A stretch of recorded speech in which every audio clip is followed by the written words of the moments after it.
하는 것이에요. 같이 합니다. 진리 가운데 생명의 일에 힘쓰자. 우리는 큰 능력이 있어요. 힘이 있어요. 로켓만 화성까지 가는 게 아니에요. 우리의 영적인 힘은 화성이 아니라 천왕성, 명왕성 저 별 끝까지 가요. 그게 하나님이 우리 인간을 지으신 거예요. 우리의 영적인 능력, 구령의 능력, 사람을 살리는 힘, 이런 것들이 뭔가 다른 것으로 말미암아 짓눌려 있어서는 안 돼요. 우리는 하나님을 위해서 살려고 하는 사람들을 격려해 줘야 돼요. 그가 비록 약하다고 하더라도 격려해야 돼요. 우리 십자가 지기 교회는 그런 교회가 돼야 돼요. 진리 가운데 생명의 힘이 있고 부족하면 회개해야 돼요. 어떤 불평이라거나 어떤 지식에 근거하지 않은 그러한 쫙 깔려있는 그러한 짙은 안개와 같고 짙은 구름과 같은 것은 걷어내야 돼요. 하나님이 영롱한 우리를 들어서 사용하면 얼마나 우리가 예비된 발이 되고 아름다운 종이 되는지는 몰라요. 막대기도 잘 다듬어 있으면 지팡이가 되는 거예요. 그 지팡이를 통하여서 하나님께서 얼마나 많은 모세의 기적을 일으켰습니까? 우리가 다 그런 능력 있는 사람들이에요. 그런데 이러한 일들로 우리가 넘어진단 말이에요. 우리가 한 해의 삶을 살 때 이렇게 우리가 마음을 가졌으면 좋겠어요. 진리 가운데 생명에 속한 일을 한다. 그리고 그 일로 내가 걸림이 있을 때는 하나님 앞에 불평하기 전에 회개한다. 왜 문목사는 불평과 회개를 옆방이라고 이야기할까? 감사하지 않는 마음은 이미 죄가 들어온 거예요, 여러분들. 불평은 어떤 경우든 회개해야 될 것이에요. 어떤 경우든 불평은 회개해야 될 것. 이유 있는 불평이라고 할지 몰라도 불평한 심령은 회개해야 될 것이에요. 그래서 제가 불평과 회개를 말씀하는 것입니다. 우리는 이 땅에 들어온 주님께서 이 땅에 오신 것이 이러한 모습을 보여주시는 것입니다. 우리 주님은 불평하신 적이 없어요. 우리 주님은 끝을 향하여 생명의 길을 가신 거예요. 항상 진리를 말씀하시고 생명에 속한 일을 행한 것입니다. 매일 아침 저녁 만나와 메추라기를 보내주시고 바다가 있으면 바다를 갈라주시고 요단에 물을 세워주시고 여리고를 무너뜨려 주시고 그 큰 기적을 행해도 사람들은 또 불평합니다. 젖과 꿀이 흐르는 예비한 땅이라고 하고 그 땅에서 큰 포도송이를 보여주었다고 해도 그때 가장 불평하고 있는 것이 바로 우리의 모습입니다. 모세가 하나님의 율법을 받으려고 올라갔을 때 아론과 함께 불평하면서 금송아지를 만든 것이 바로 다른 사람이 아니라 하나님의 백성이라고 자처하는 이스라엘의 사람이었습니다. 우리는 이러한 불평의 심령을 다 내어내야 돼요. 왜요? 주님께서 다 이루셨기 때문에. 불평하지 말고 모색하세요. 불평하지 말고 구하세요. 불평하지 말고 찾으세요. 왜요? 주님께서 다 이루셨기 때문에. 덜 이루셨다면 혹 불평할 게 있을지 몰라도 다 이루셨기 때문에 찾으면 돼요. 같이 합니다. 믿음의 눈으로 본 것을 기도로 캐내자. 믿음의 눈으로 본 보화를 기도로 캐내자. 믿음으로 다 주신 하나님의 은혜를 기도로 캐내면 돼요. 무슨 불평을 할 시간이 있어요. 근거도 없고 이유도 없고 지식도 없고 생명도 없는 그러한 일에 속해 있지 마십시오. 주님은 이 땅에 오셔서 영혼을 치유해 주셨고 주님은 이 땅에 오셔서 육체를 낫게 하셨고 주님은 이 땅에 오셔서 오병이어의 기적을 다 행하셨어요. 주님이 주신 것은 다 주신 거예요. 이스라엘 백성에게 다 주신 것이에요. 그러나 그들은 또 또 다른 것을 요구해요. 주님이 주신 외의 것은 다 불평이에요. 잘못된 것이에요. 결국 그들은 주님이 주신 것 외의 것을 요구하고 주님은 그것을 주시지 않습니다. 주님은 다 주시지만은 주실 것만 주시는 것입니다. 교회는 다 주지만은 주실 것만 주시는 거예요. 하나님이 주신 것만 주는 것입니다. 교회는 세상의 것을 주는 것이 아닙니다. 아마 세상에서 100사람을 불러놓고 말하면 99사람은 다 가룟 유다가 맞다고 할 것입니다.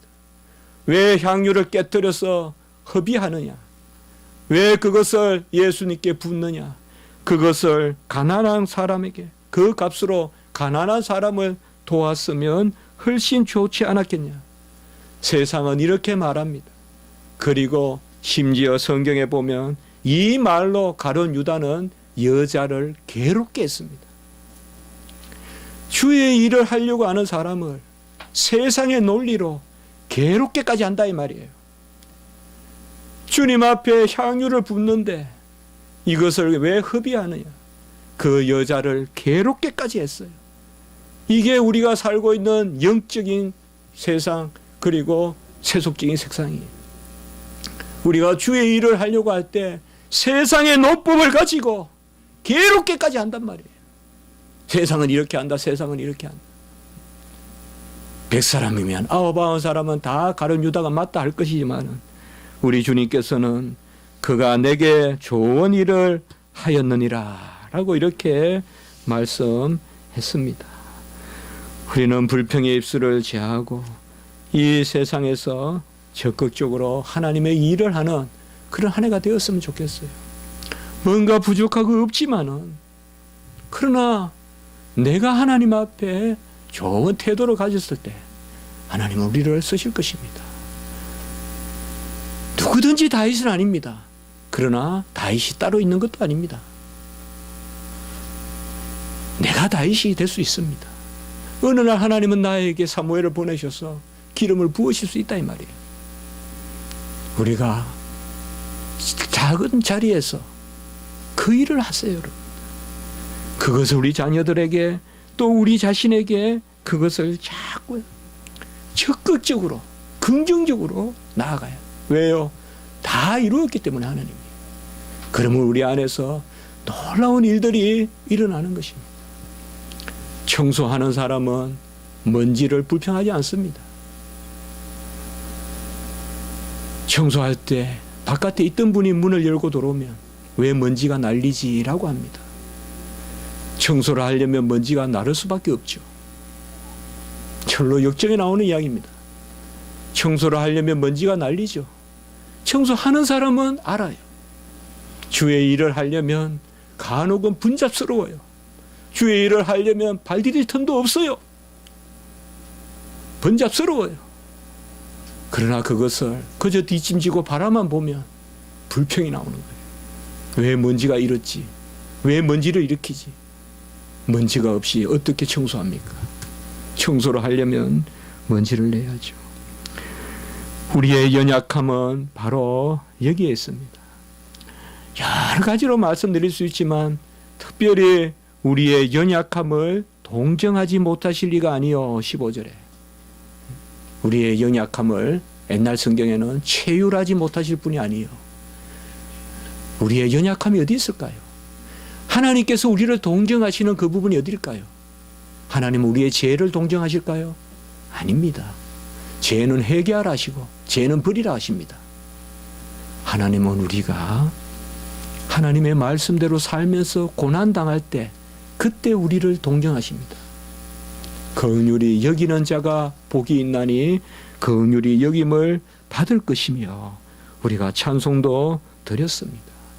남을 대접하십시오. 남에게 주십시오. 올 한 해는 남에게 주었으면 좋겠습니다. 불평은 따뜻한 방에서 하는 것입니다. 그러나 행함은 추운 겨울 새벽을 깨우는 것입니다. 우리는 따뜻한 방에서 불평하는 자리에 서지 맙시다. 그런 죽음의 일에 속하지 맙시다. 우리는 새벽을 깨우고 행하는 그런 자리에 섰으면 좋겠습니다. 우리의 달란트 다 모릅니다. 우리가 2개를 받았는지 5개를 받았는지 10개를 받았는지 그 달란트 다 헤아릴 수가 없습니다. 그러나 우리의 태도는 하나님 앞에서 말씀할 수 있을 것 같습니다. 우리는 고난을 즐거워하고 한 해 내 앞에 놓인 고난을 먼저 헤아려 보면 좋겠어요. 왜 연초부터 고난을 이야기하느냐 그렇게 생각하실지 몰라도 고난만이 주의 긍휼을 받을 길이요, 주의 긍휼만이 우리 집에 산 소망이 될 줄 믿습니다. 그게 베드로전서 1장 3절입니다. 같이 합시다. 주님의 불쌍히 여기심이 우리 집에 산 소망이다. 다 내려놓고 한 가지만 생각하세요. 주님께 불쌍히 보이세요. 그것만 깊이 생각하세요. 당하세요. 우세요. 가슴을 치면서 슬퍼하세요. 애통하세요. 주님 보시기에 불쌍히 보여야 돼요. 저 7명보다, 도시에 있는 7명보다 구석에 있는 말째를 찾으시는 거예요. 불쌍히 보이세요. 어떤 경우든 우리 성도의 바로 밑에는 불쌍히 보여야 돼요. 하나님은 눈물로 헌 눈을 찾으시지 말똥말똥 육안을 뜨고 모든 것을 살피고 판단하는 그 눈을 찾지 아니하세요. 주님 앞에 불쌍히 보이세요. 어찌할 줄 몰라 끙끙 앓는 그것을 주님이 사랑하시는 줄 아세요. 우리 집이 그 자리에 있을 때 어느 날 어느 곳에 문을 통하여 훈기가 들어와요. 언약의 복이 들어와요. 우리가 다 하고 다 판단하고 다 높은 자리에 있으면 우리의 창문으로는 찬바람만 들어온다는 걸 아시면 돼요. 끙끙 앓을 때 내 문으로, 내 서재로, 우리 거실로 주님의 은혜에 훈풍이 분다는 것을 기억하세요. 하나님 앞에 불쌍히 보이세요. 불쌍히 보이려고 기도하는 거예요. 불쌍히 보이게끔 기도하는 거예요. 똑같이 기도할 수 있지만 불쌍히 때를 닿나 돕는 은혜를 얻기 위하여 담대히 나아갈 것이다. 무엇이 담대합니까? 우리는 애통함이 있어도 주님께서 우리를 붙드실 것입니다. 저는 올해 한 해 우리 성도님들과 이 말씀을 나누고 싶습니다. 제가 어느 곳에 적어 놓았는데 너무 어줍지 않은 이야기예요. 그래도 그냥 적어 놓은 것이라 이것으로 올해 한 해 여러분과 나누었으면 좋겠습니다. 제가 이것을 읽다 보니까 어거스틴의 말과 비슷하구나.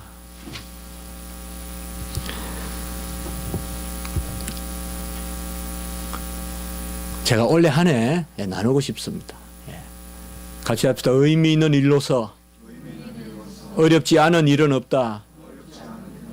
그러나 하나님 앞에서 어려운 일은 없다. 의미 있는 일로서 어렵지 않은 일은 없다. 그러나 하나님 앞에서 어려운 일은 없다.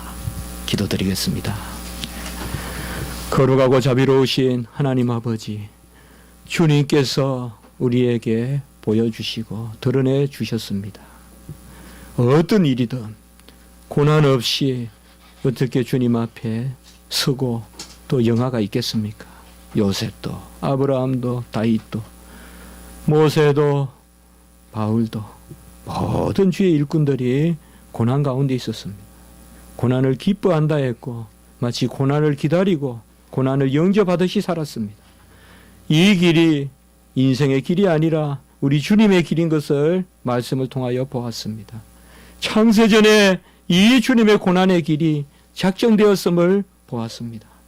주여, 우리가 심히 연약하고 심히 낮은 곳에 있더라도 절망치 말게 하시고 스스로 옳다 하는 바로 실족지 말게 하시고 오직 때를 따라 긍휼로 우리를 도우시는 큰 대제사장 예수 그리스도를 의지하고 나가는 저희들이 되게 도와주시옵소서. 우리 십자가 지기 교회를 사랑하여 주시고 이러한 은혜가 넘치게 도와주시옵소서. 한 성도 한 성도님들 모두 하나님께서 붙들어 주셔서 창조적인 주님의 권능에 동참하는 우리 성도님들, 가정들 되게 해 주시옵소서. 구주 예수 그리스도 이름으로 감사하며 기도드리옵나이다. 아멘.